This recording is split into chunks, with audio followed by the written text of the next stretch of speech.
महाराष्ट्र सरकारने महिलांच्या आर्थिक सक्षमीकरणासाठी सुरू केलेली मुख्यमंत्री माझी लाडकी बहीण योजना राज्यातील महिलांना स्वावलंबी बनवण्याच्या उद्देशाने टप्प्याटप्प्याने अंमलात आणली जात आहे।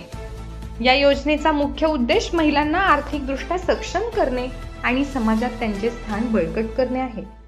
योजनेअंतर्गत आतापर्यंत 2 टप्प्यांमध्ये निधी वितरित करण्यात आला आहे। तिसऱ्या टप्प्याची प्रक्रिया सुरू असून ज्या महिलांना पूर्वी निधी मिळाला नव्हता त्यांना 4,500 रुपये त्यांच्या बँक खात्यात जमा करण्यात येत आहेत।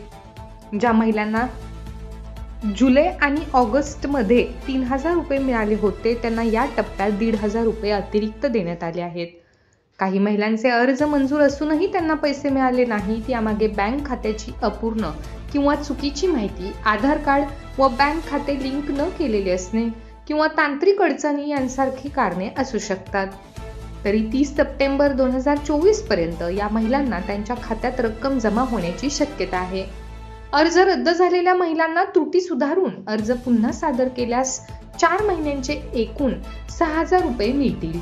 महिलांच्या सक्षमीकरणासाठी ही योजना महत्त्वपूर्ण ठरली आहे, कारण ती केवळ आर्थिक मदत नाही तर त्यांच्या सर्वांगीण विकासाला चालना देणारी आहे।